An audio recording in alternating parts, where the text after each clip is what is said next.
Witajcie kochani. Dzisiaj przygotowałam dla Was długo wyczekiwany film typu Q&A, w którym odpowiem na Wasze pytania. Ci z Was, którzy śledzą moje poczynania na YouTube, wiedzą, że niedawno w jednym z vlogów zadałam Wam pytanie dotyczące tego, czy chcielibyście, żebym zrealizowała dla Was taki materiał i przy okazji poprosiłam Was o to, żebyście w komentarzach zadawali mi pytania. I co się okazało?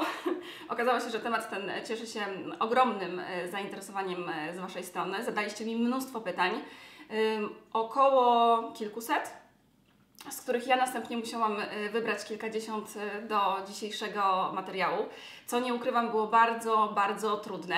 Muszę powiedzieć, że część pytań się powtarzała, ale powtarzała się w sposób dwojaki, czyli dużo osób zadawało podobne pytania, to jest pierwsza sprawa, a druga to to, że powtarzały się pytania, na które ja już kiedyś udzieliłam odpowiedzi, ponieważ dla tych z Was, którzy nie wiedzą, ja już wcześniej zrealizowałam 2 filmy typu Q&A i pod każdym z tych filmów znajdziecie listę pytań, na które odpowiedziałam w tych filmach. Także taka prośba do Was na przyszłość, jeśli zadajecie mi pytanie, to najpierw upewnijcie się, czy ja już przypadkiem na nie kiedyś nie odpowiadałam. Oczywiście dzisiaj też tak będzie, czyli lista pytań, na które udzielę Wam odpowiedzi, pojawi się w opisie pod tym filmem. Z uwagi na to, że jak powiedziałam, zadaliście mi mnóstwo pytań, postanowiłam podzielić je na grupy i będę odpowiadać po prostu grupami, że tak powiem. I zacznę od pytań dotyczących znajomych.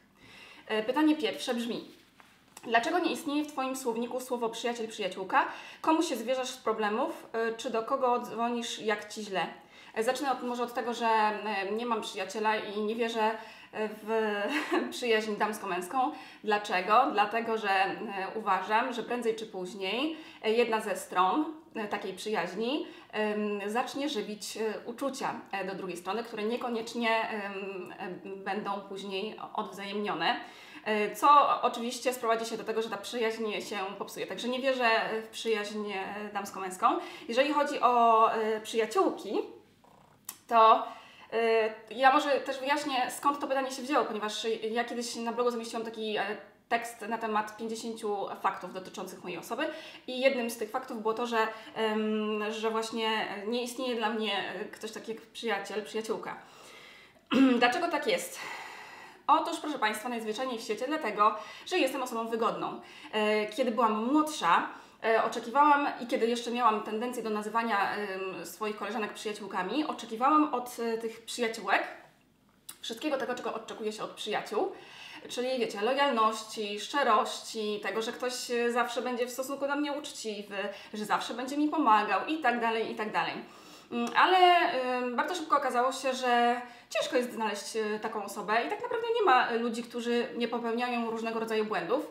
Ja też zresztą nie jestem w tym kontekście idealna i dlatego stwierdziłam, żeby oszczędzić sobie jakby negatywnych emocji związanych z zawodem dotyczącym tego, że ktoś na przykład, kogo uważałam za przyjaciółkę, mi nie pomógł albo okazał się nielojalny, postanowiłam po prostu nikogo tak nie nazywać. Wszyscy znajomi moi o tym wiedzą, że tak jest, wiecie, to też jakby działa w drugą stronę. Jeżeli ja nikogo nie nazywam przyjaciółką, to po pierwsze nie oczekuję zachowań typowych dla przyjaciółki i też ta osoba ode mnie nie może tego oczekiwać.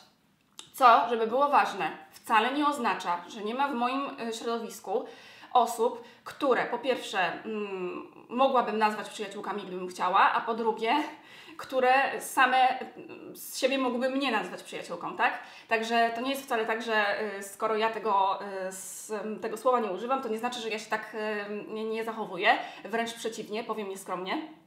Ale jak wiecie, ja nie jestem skromną osobą i nie lubię tej cechy u ludzi, także tak to właśnie wygląda. Więc kończąc odpowiedź na to pytanie, komu się zwierzasz z problemów, czy do kogo dzwonisz, jak Ci źle? Do nikogo nie dzwonię i nie zwierzam się ze swoich problemów. Nie mam, słuchajcie, potrzeby z tego, żeby obarczać innymi opowieściami o swoim prywatnym życiu, zwłaszcza w jakimś negatywnym kontekście, czyli mam tutaj na myśli problemy, ponieważ wychodzę z założenia, że z moimi problemami najlepiej poradzę sobie sama, ponieważ to jest moje życie i jakby to ja decyduję, co się w nim wydarzy. Wolę dzielić się jakimiś pozytywnymi, wiecie, emocjami i rzeczami ze swoimi znajomymi, niż właśnie negatywnymi, także tak to wygląda.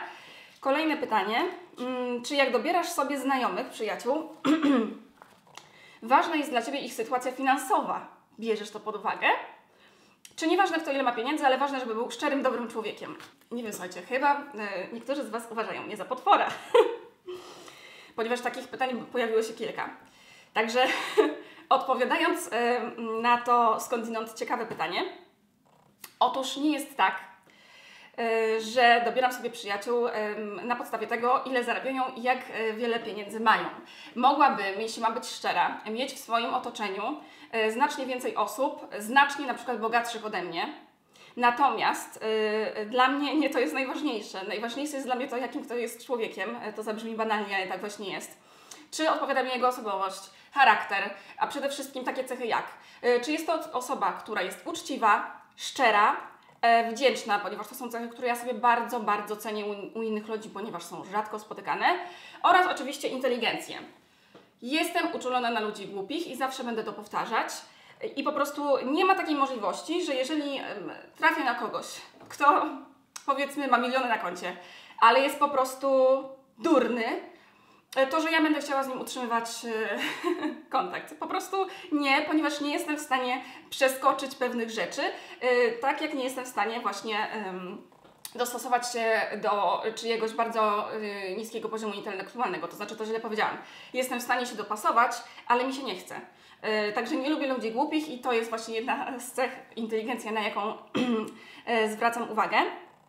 I teraz słuchajcie, kolejne pytanie dotyczące tego, czy byłabyś w stanie zaprzyjaźnić się z kimś, kto nie jest bogaty, kimś, komu nie zależy na luksusach, gdzie nie mogłabyś chodzić na fajne zakupy, spędzać czasu w drogeriach, gdzie ona wolałaby spotkania w domu lub tańsze formy rozrywki, ale byłaby wartościowa i inteligentna. I tutaj pojawia się, słuchajcie, kolejna kwestia. Otóż o tyle, o ile mi nie przeszkadza to, że ktoś zarabia znacznie mniej pieniędzy ode mnie, o tyle niestety okazuje się, i to jest taki paradoks, i mówię to z własnego doświadczenia, że niektórym osobom w drugą stronę to przeszkadza.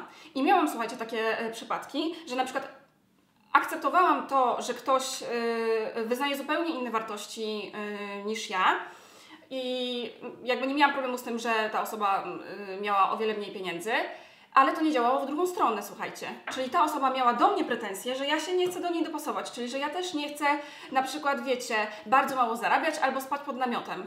I to, to jest, słuchajcie, jakiś absurd. Także o tyle, o ile ja nie mam problemu z tym, o tyle druga strona może mieć. Dlatego najlepiej dobierać sobie znajomych, którzy są na tym samym jakby poziomie intelektualnym, finansowym itd., itd.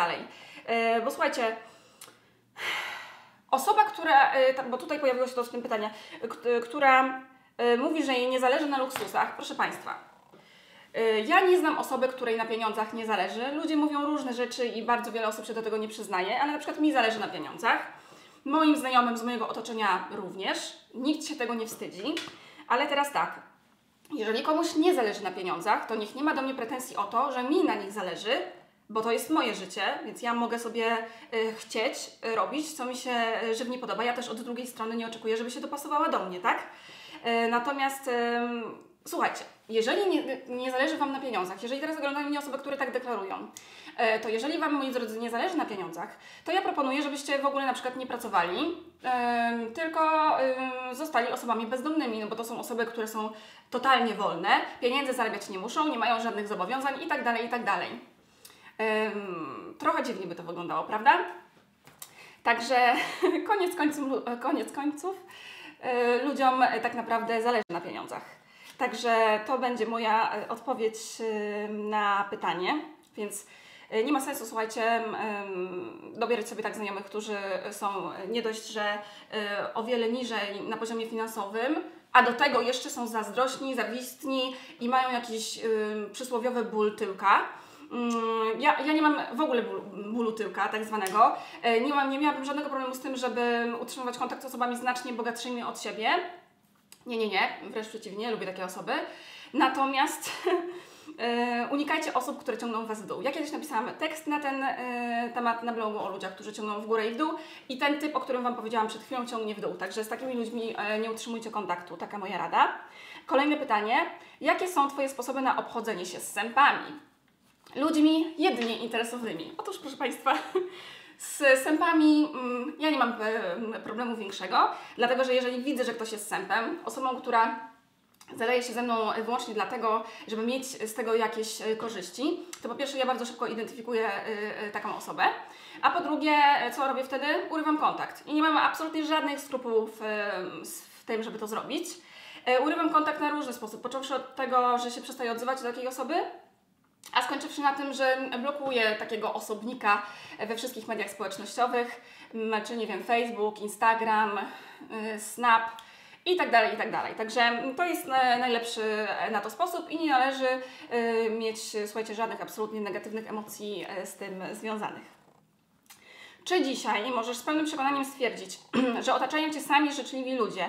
Chodzi mi o bliższe grono Twoich znajomych. Obdarzasz kogoś zaufaniem po długim czasie, czy czas u Ciebie nie ma znaczenia?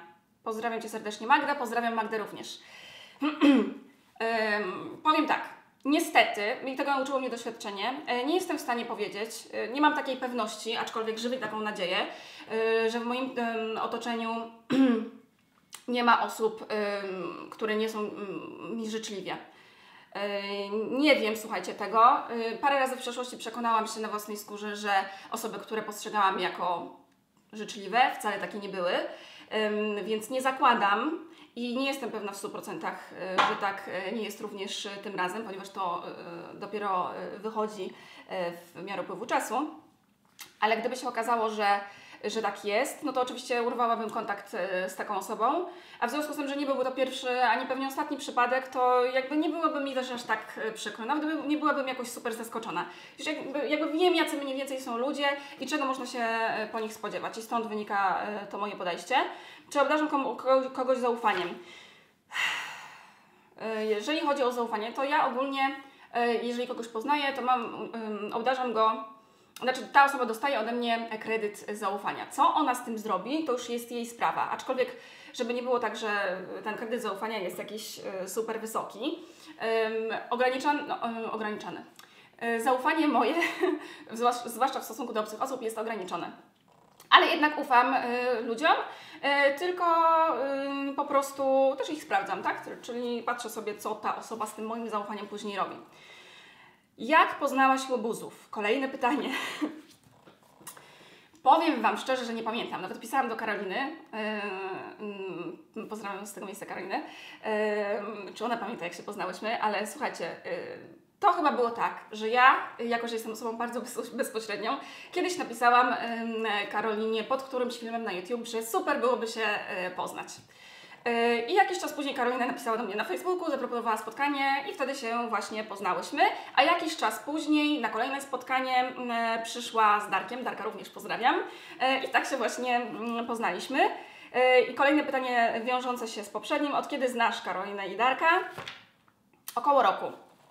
Tak to właśnie wygląda. I ostatnie pytanie związane z moimi znajomymi. Jak poznałaś Honoratę Skarbek oraz Basię Hetmańską?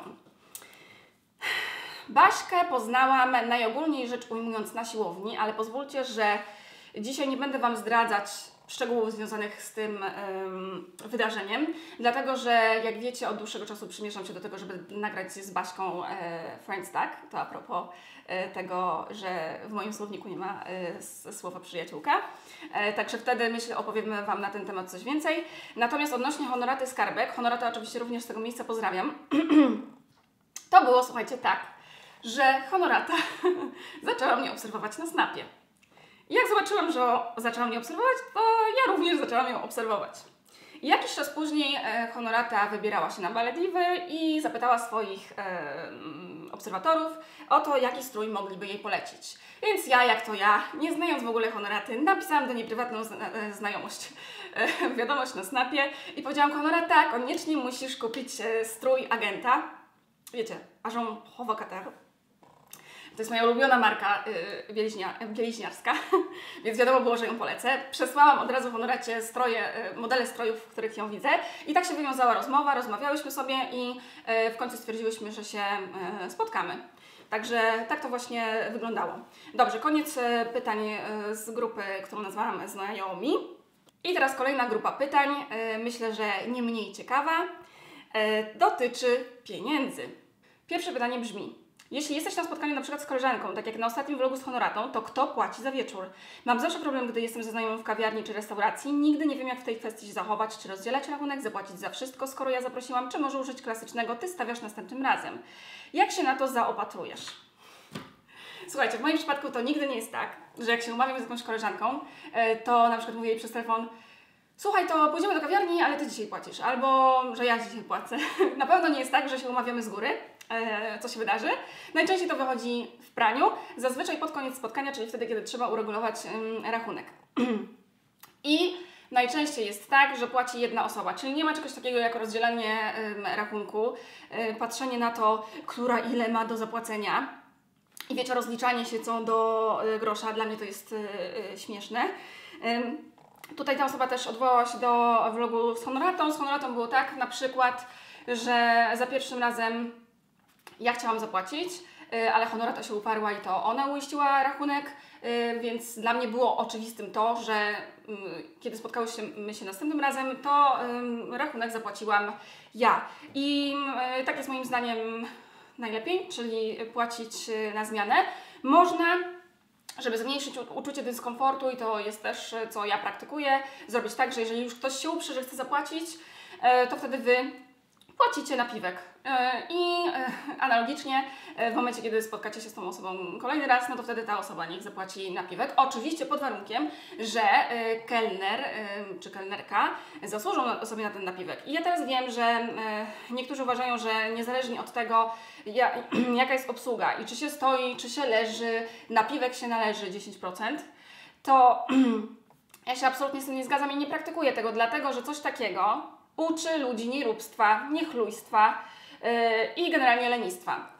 Ja w ogóle nie praktykuję czegoś takiego jak dawanie ludziom pieniędzy za darmo. Jeżeli ktoś sobie nie zasłużył na napiwek, no to ja mu go nie dam, tak? Bo dając mu go, dając komuś napiwek za beznadziejną obsługę albo taką, która się absolutnie niczym nie wyróżnia, uczę tę osobę tylko tego, że ona może byle jak wykonywać swoją pracę, bo i tak dostanie napiwek. A tutaj nie o to chodzi. Chodzi o to, żeby ta osoba się postarała na tyle, żebym ja jej ten napiwek chciała zostawić. I żebyśmy się dobrze zrozumieli. To nie jest tak, że jestem skąpa, wręcz przeciwnie. Ja bardzo lubię dawać napiwki pod warunkiem, że jestem zadowolona z obsługi i że ta obsługa czymś się wyróżnia. I kolejna kwestia, to będzie dobre, słuchajcie. Chciałabym wiedzieć, jaki masz stosunek do stereotypu, że mężczyzna powinien płacić za kobietę w restauracji, kinie i tak dalej. No słuchajcie, to pytanie chyba zadała jakaś feministka albo aspirująca feministka.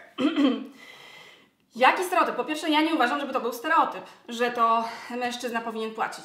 Mężczyzna powinien płacić. To jest dla mnie proste i oczywiste, albo powinnam powiedzieć inaczej, oczywista oczywistość. Zwłaszcza jeżeli to on zaprasza. No nie wyobrażam sobie sytuacji, że jakiś facet zaprasza mnie na przykład na randkę i idziemy na kolację i przychodzi to do czego ja mam płacić za siebie. No to gdyby tak się wydarzyło, a na szczęście się tak nie wydarzyło, to byłoby to moje pierwsze i ostatnie spotkanie z takim osobnikiem. Dlatego, drodzy panowie, bo panowie też mnie oglądają, jeżeli kiedyś pójdziecie na randkę z kobietą i każecie jej zapłacić za siebie, pod warunkiem, że to nie będzie feministka, tak? Bo z nimi sprawa wygląda inaczej, i ta kobieta nie będzie się chciała z wami później spotkać, a wy się będziecie zastanawiać dlaczego, no to ja wam właśnie mówię dlaczego. Dlatego, że będziecie burakami w ich oczach. W moich oczach facet, który za mnie nie zapłaci, a mnie gdzieś zaprasza, jest burakiem. I kolejna kwestia, w ogóle jest taka zasada, że płaci ten, kto zaprasza. I to ma zastosowanie nie tylko w takich relacjach damsko-męskich, ale też w kontaktach biznesowych. Natomiast nie wszyscy się do tej reguły stosują, bo nie wiem, być może nie znają zasad savoir vivre, nie wiem o co chodzi. Natomiast wyobraźcie sobie, że są takie sytuacje, że ktoś kogoś zaprasza i później ten potencjalny partner biznesowy ma za siebie zapłacić. Jeżeli ja kogoś zapraszam, a tak się zdarza, zarówno mężczyzn, jak i kobiety w celach biznesowych, to ja zawsze płacę. Nie pozwalam tej drugiej osobie zapłacić, bo to jest osoba, która może potencjalnie ze mną współpracować, poświęca mi swój prywatny czas i ja jestem za to wdzięczna, więc dla mnie oczywistym jest, że to ja płacę, ale niestety nie dla wszystkich. Jeżeli jesteście feministkami, ponieważ teraz mamy modę na feminizm, na równouprawnienie, na kobiety, które chcą koniecznie udowodnić to, że stać się na to, żeby za siebie zapłacić, to proszę bardzo, ale ja feministką nie jestem, jestem z tego, myślę, znana. Także każdy mężczyzna, który chciałby się ze mną umówić, będzie o tym wiedział. I jakby ja nie mam takich aspiracji, żeby na siłę udowadniać mężczyźnie to, że mnie stać. Bo mnie stać na to, żeby za siebie zapłacić. Tylko ja oczekuję od mężczyzny, żeby to on zapłacił, żeby to on był tym gentlemanem, tak? Zasada, słuchajcie, jest prosta. Mężczyzna ma zarabiać, a w związku z tym również płacić, a kobieta ma wyglądać. I tak jak się do tej zasady stosuje. I to nie jest kwestia tego, że chcę sobie przeoszczędzić, tylko ja po prostu te pieniądze, których nie wydam w restauracji, wydam na przykład na nową pomadkę, żeby ładnie wyglądać na kolejnej randce na przykład, tak? Także taki jest mój do tego stosunek. Na szczęście w gronie moich znajomych, mam tutaj na myśli osobników płci męskiej, nie ma mężczyzn, którzy praktykują coś takiego jak dzielenie rachunku na pół. Bo to jest, słuchajcie, tak jak powiedziałam, że dobieramy sobie znajomych podobnych do siebie, także oni są podobni do mnie pod tym względem i jakby nie widzą w tym niczego nienormalnego, że to oni powinni zapłacić rachunek, jeżeli idą z kobietą do restauracji albo do kina. Oczywiście to nie jest też tak, że nie zdarza mi się nigdy zapłacić za mężczyznę. Jeżeli mam jakiegoś kolegę, z którym się regularnie często spotykam, to, to zdarza się, że to ja płacę rachunek, tak? Jakby nie mam z tym żadnego problemu. Raczej problem z tym mają właśnie moi znajomi. To oni wolą płacić, tak? Także jeżeli, drodzy panowie, nie szukacie jakiejś feministki, to bądźcie gotowi na to, że to wy powinniście zapłacić rachunek, tak? I kolejne pytanie. Czy uważasz, że para małżeństwo powinni dzielić koszty utrzymania mieszkania na pół, czy raczej to mężczyzna powinien utrzymywać swoją kobietę? Oczywiście zakładając, że go na to stać. To pytanie wiąże się z poprzednim, powtórzę raz jeszcze. Mężczyzna powinien płacić za kobietę. Niestety żyjemy w takim kraju, że często nie możemy sobie na to pozwolić, to znaczy pary sobie nie mogą na to pozwolić, żeby mężczyzna zarabiał, a kobieta była w domu i dlatego pracują obie strony, ale zaprawdę powiadam Wam, że mnóstwo kobiet, gdyby tylko miała taką możliwość i nie musiała pracować od 8 do 16 za jakieś marne pieniądze, to wolałaby siedzieć w domu i wolałaby, żeby partner ją zabierał na przykład często na zakupy. I słuchajcie, teraz będzie długie pytanie, ale bardzo, bardzo ciekawe. Zastanawiam się, jak ująć to pytanie, by nie zabrzmiało jak zaglądanie Ci do portfela. Oglądam wiele polskich vlogerek. Wiem, że utrzymujesz się z prowadzenia bloga oraz kanału na YouTube. Natomiast przyglądając się różnym youtuberkom mogę zauważyć, może to mylne stwierdzenie, że mimo tego, że niektóre mają kilkukrotnie większą ilość widzów, to Twój status materialny wydaje się być wyższy. Rzadko widzę, by youtuberki wydawały takie kwoty na ubrania czy akcesoria. To Ty. To w żaden sposób nie ma zabrzmieć negatywnie, bo podziwiam przedsiębiorcze kobiety. Przechodząc do meritum. Czy przez to, że nie współpracujesz z markami barterowo i mocno selekcjonujesz oferty, udaje Ci się zarobić więcej? Odnoszę wrażenie, że Twój status materialny jest znacznie wyższy od youtuberek, które przyjmują wiele paczek PR-owych i tak dalej. Zastanawia mnie fenomen Twojego sukcesu, bo relatywnie mając w porównaniu czołowe youtuberki mające kilkaset tysięcy subskrypcji, Ty wydajesz się być osobą prezentującą znacznie wyższy status materialny. Zacznę może od tego, że nie uważam, żebym osiągnęła sukces, ponieważ ta osoba użyła tutaj określenia, jakobym go osiągnęła, a ja tak wcale nie uważam. I teraz tak, żeby odpowiedzieć na to pytanie, muszę jakby Wam uświadomić kilka kwestii. Po pierwsze, to nie jest tak, jak się wielu osobom wydaje, że jeżeli ktoś ma mnóstwo subskrypcji na YouTubie, to że bardzo dużo zarabia. Często jest wręcz przeciwnie, czyli ktoś, kto ma bardzo dużo subskrypcji, zarabia niewiele. Z czego to wynika? Poniekąd z tego, że ludzie się w Polsce nie cenią. I ja mam tutaj na myśli nie tylko youtuberki i blogerki, ale też ludzi pracujących normalnie, w sensie na etat. Także to jest jedna kwestia. Bo mi się też tak kiedyś wydawało, żeby było jasne, że osoba, która ma kilkaset tysięcy subskrypcji, zarabia mnóstwo pieniędzy. A tak, słuchajcie, nie jest. Druga kwestia, jeżeli chodzi o te przyjmowanie darmochy, to sprawa wygląda następująco. Jeżeli ktoś przyjmuje darmochę, to wiadomo, że na tym nie zarabia. Zarabia na tym firma, która wysyła tę darmochę, bo jakaś tam vlogerka pokazuje ją za darmo. I teraz tak, osoba, która pokazuje ją za darmo, ja nie wiem, co ona sobie myśli, ale chyba sobie nie zdaje sprawy z tego, że opinia o tym, że to jest osoba, która pracuje za barter, się rozchodzi. pocztą pantoflową. Więc jeżeli ja bym się dowiedziała, że jakaś vlogerka pracuje barterowo i prowadziłabym jakiś biznes, to ja bym to wykorzystała. W sensie jej bym nie zapłaciła, a każdej innej, która by się ceniła i chciała za to pieniądze, bym zapłaciła. I gwarantuję Wam, że dokładnie tak samo robią firmy.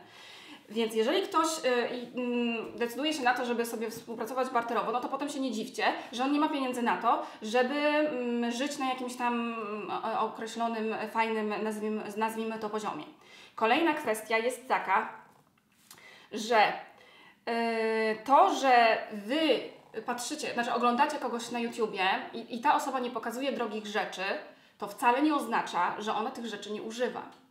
I to jest kolejna kwestia, którą ja odkryłam po jakimś czasie dopiero funkcjonowania w internecie. Niestety nie jest tak, albo niestety, że ktoś, kogo oglądacie na YouTubie, jest dokładnie taki sam w rzeczywistości.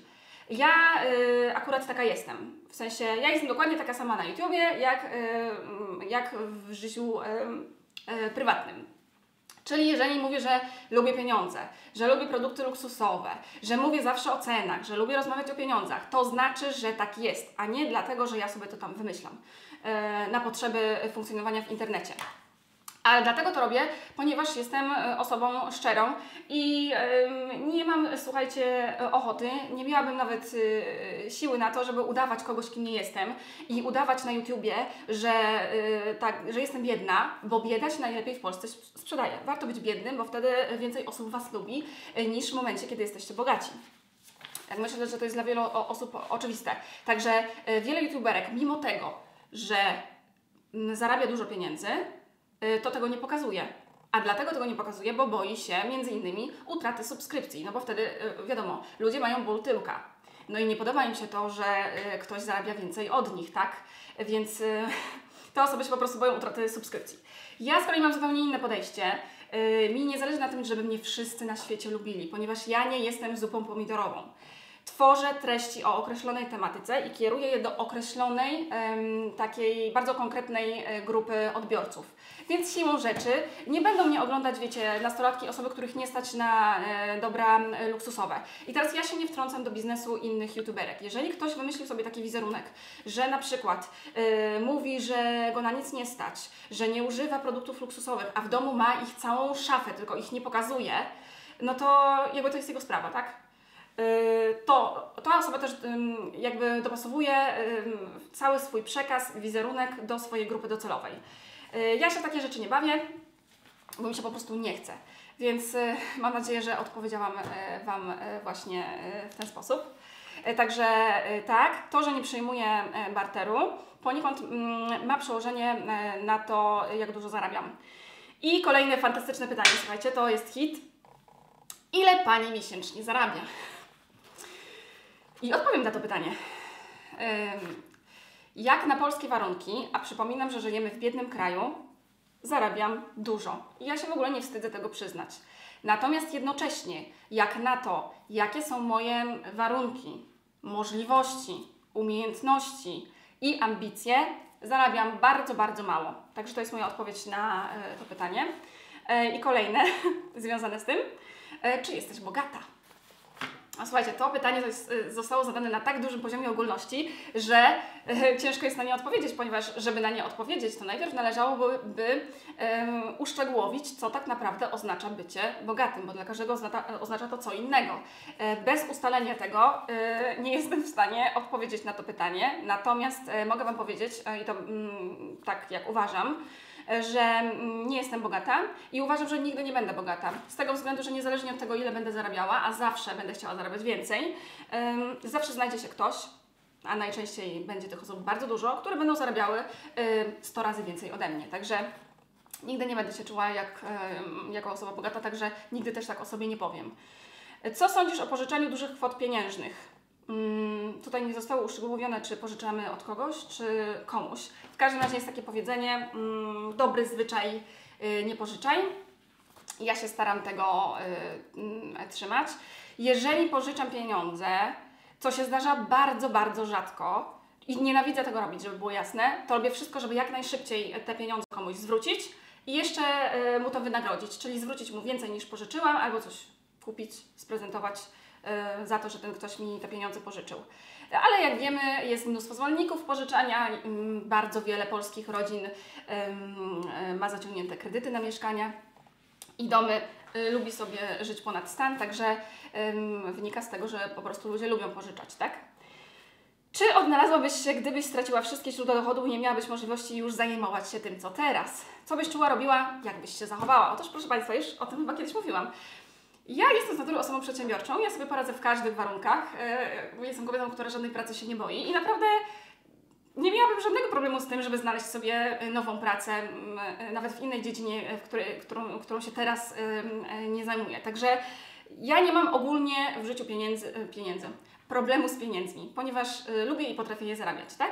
Także nawet by mi nie było przykro, bo jakbym utraciła źródło dochodu, to od razu zaczęłabym poszukiwać następnego. Jakby mi nie wyszło za pierwszym, drugim, trzecim, 10 razem, to wyszłoby mi za 20, także ja mam takie podejście. Dobrze, koniec, słuchajcie, pytań dotyczących finansów. Ten film już długo trwa, więc postaram się odpowiedzieć na ostatnie pytania bardzo szybko. Mam kilka pytań dotyczących zwierząt. Czy chociaż przez chwilę żałowałaś decyzji o posiadaniu pieska? Proszę Państwa, decyzję. Oczywiście, że żałowałam i to nie raz, a wiele razy. Miałam taką ochotę, żeby przerobić Astona na parówki, ponieważ jest to zwierzątko bardzo absorbujące, które ma mnóstwo energii i jest też w związku z tym bardzo irytujący. Natomiast nigdy, niezależnie od tego, jak bardzo Aston byłby denerwujący, nawet przez myśli nie przeszło, żeby tego psa komuś oddać. W ogóle nie ma takiej opcji. Każde zwierzątko, które mam, kocham i po prostu nie ma takiej możliwości, żebym je kiedykolwiek komukolwiek oddała. Także kolejne pytanie. Jak pies reaguje na rozłąkę z Panią?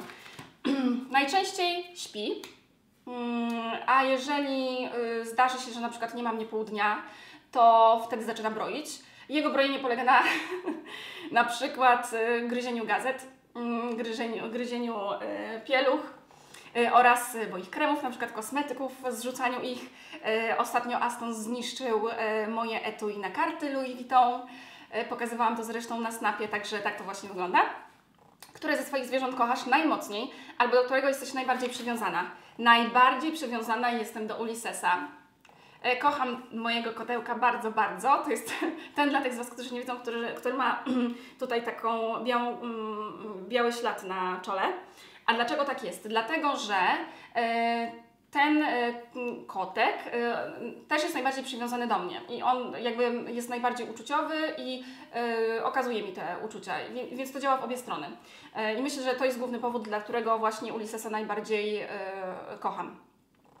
Czy myślisz o adopcji lub kupnie jakiegoś zwierzaka? Myślałam o tym i gdybym miała się zdecydować na jeszcze jedno zwierzę, to na pewno byłby to kolejny pies albo kolejny kot. Natomiast na razie nie przewiduję, że to zrobię, ale jeżeli będę to robić, to na pewno nie będę adoptować, tylko kupię po prostu zwierzę z hodowli. I ostatnie pytania dotyczą Warszawy. Jak się czujesz w Warszawie? Z jednej strony to miasto przepychu, te galerie to drapacze chmur, a z drugiej komunistyczne blokowiska, reklamy i rosyjski klimat. I teraz uwaga. Jako bogata dama, jak się w tym odnajdujesz? No, słuchajcie, padłam. Po pierwsze, nie jestem bogata, jak już uzgodniliśmy. Po drugie, żadna ze mnie dama. Ja wiem, że dużo osób mnie to nazywa i to jest oczywiście bardzo miłe, ale ja się nie czuję, jakbym była damą. Natomiast odpowiadając na pytanie, w Warszawie czuję się bardzo, bardzo dobrze. Zawsze chciałam tutaj być, mieszkać. Mówiłam to już kilka razy, także to miasto mnie w ogóle nie przeraża. Jest to miasto możliwości. Jeżeli ktoś chce zrobić coś ze swoim życiem, to powinien być właśnie tutaj. Oczywiście nie jest to miasto, które należy do najładniejszych, natomiast pytanie brzmiało, jak się tutaj czuję, więc czuję się bardzo dobrze. Ulubione miejsce w Warszawie, może jakiś park lub skwerek. Nie mam ulubionego tego typu miejsca w Warszawie. Czy kiedykolwiek poruszasz się po Warszawie komunikacją miejską, czy tylko taksówkami? Najczęściej poruszam się taksówkami, ale owszem, zdarza mi się poruszać środkami komunikacji miejskiej. Najczęściej jest to metro, rzadziej autobusy i tramwaje, dlatego że w nich śmierdzi. A śmierdzi dlatego, że ludzie się nie myją i nie wiedzieć czemu. Jeżeli wchodzi jakiś śmierdzący bezdomny, do tramwaju albo autobusu, to nikt z nim nic nie robi, tylko on sobie siedzi i zaczadza, za przeproszeniem, całą przestrzeń, która panuje w takim środku komunikacji właśnie. Ja tego nie cierpię, ale rzeczywiście zdarza mi się jeździć, zwłaszcza wtedy, kiedy jest korek i wiem, że szybciej dotrę do miejsca docelowego właśnie na przykład metrem niż taksówką. Dobrze, moi drodzy, na dzisiaj to by było wszystko. Miałam przygotowanych więcej pytań, ale jestem więcej niż pewna, że to będzie bardzo, bardzo długi film, także oszczędzę Wam tego. Mam nadzieję, że ten film Wam się spodoba, że spodoba Wam się oczywiście jak zwykle moja szczerość albo i nie. Jeśli jeszcze macie jakieś pytania dotyczące Q&A, to oczywiście dajcie znać w komentarzach. Jeśli chcielibyście odpowiedzieć na któreś z pytań, na które ja odpowiedziałam, to również zapraszam do komentowania. I oczywiście przypominam, że w opisie pod filmem znajdziecie listę pytań wszystkich, na które udzieliłam dzisiaj odpowiedzi.